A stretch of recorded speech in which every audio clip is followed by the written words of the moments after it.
வணக்கம். RRB NTPC 2024 targets. So இது வந்து 26 நவம்பர்லேருந்து 30 நவம்பருக்குள்ளே நீங்கள் கம்ப்ளீட் பண்ண வேண்டியது. ரீசனிங்கில் வந்து அரித்தமெட்டிக் ஆப்ரேஷன், சிலாயிசம், இது வந்து இம்பார்ட்டண்ட்டான டாபிக். கண்டிப்பாக 1 or 2 கொஷின்ஸ் கன்ஃபார்ம் வரும். மேக்ஸில் வந்து new basic topic ratio and proportion, partnership. So இது ரெண்டுமே ரிலேட்டடானது. ரேஷியோ அண்ட் ப்ரொபோர்ஷன் பார்த்தா தான் உங்களுக்கு வந்து பார்ட்னர்ஷிப் வந்து புரியும். ஸோ பார்ட்னர்ஷிப்பில் வந்து பர்சன்டேஜும் வந்து ரிலேட்டடாக வரும். பர்சன்டேஜ் முடிச்சுட்டு ரேஷியோ அண்ட் ப்ரொபோர்ஷன் முடிச்சுட்டு அப்புறம் பார்ட்னர்ஷிப் பார்த்தா தான் உங்களுக்கு ஈஸியாக புரியும். அடுத்து ஜிகேயில் வந்து சயின்ஸில் வந்து ஃபிசிக்ஸில் யூனிட்ஸு, ஸோ இந்த மாதிரி டாபிக்ஸ் இருக்கும்.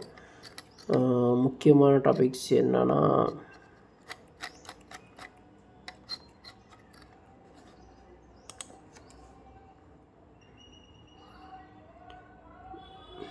ஸோ அந்த லூசன் புக்கில் இருக்கிறது ஃபுல்லாத்தையும் கம்ப்ளீட் பண்ணிடுங்க.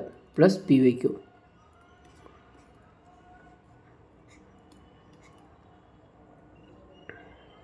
ஸ்ட்ராட்டஜிக்கு வந்து ஹெரிட்டேஜ் சைட்டுன்னு சொல்லுவாங்க. இப்போ ஃபார் எக்ஸாம்பிள் எதை எடுத்துக்கலாம், கஜுராவோ டெம்பிள் எடுத்துக்கலாமா? கஜுராவோ டெம்பிள். ஸோ அது வந்து எப்போ வந்து ஹெரிட்டேஜ் சைட்டாக அனௌன்ஸ் பண்ணாங்க அப்படின்ற இயர் படிக்கணும். ஸோ அது ரொம்ப இம்பார்ட்டண்ட். மொத்தமே கம்மியாக தான் இருக்கும் ஹெரிட்டேஜ் சைட்.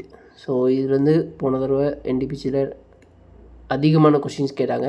அப்புறம் research centre, potato research centre, rice research centre, defence research centre, அதெல்லாம் எங்கே இருக்குது, அதோட ஹெட் குவார்ட்டர்ஸ் எங்கே இருக்குது அப்படின்றத படிக்கணும். அப்புறம் famous places, so temples, places, Taj Mahal எங்கே இருக்குது, ஆக்ரா, அந்த மாதிரி நிறையா ஃபேமஸ் பிளேசஸ் இருக்கும். அது எல்லாத்தையும் படிக்கணும்.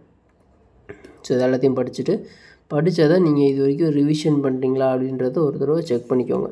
ஸோ ரிவிஷன் வந்து எவ்வளோ ஹெல்ப்ஃபுல்லாக இருக்குன்றது ரிவிஷன் பண்ணிகிட்டு இருந்தீங்கன்னா உங்களுக்கு தெரியும். படிக்க ரிவிஷன் பண்ண தான் வந்து உங்களுக்கு யூஸ்ஃபுல்லாக இருக்கும். ஸோ இப்போ லேர்ன் பண்ணுறீங்க அப்படின்னா அதுக்கப்புறம் நீங்கள் கண்டிப்பாக ரிவிஷன் பண்ணணும். ரிவிஷன் பண்ணால் தான் நமக்கு வந்து ரிசல்ட்ஸ் வந்து கரெக்டாக கிடைக்கும். ஸோ படிங்க, ரிவிஷன் பண்ணுங்கள், அப்போ தான் ரிசல்ட்ஸ் கரெக்டாக வரும்.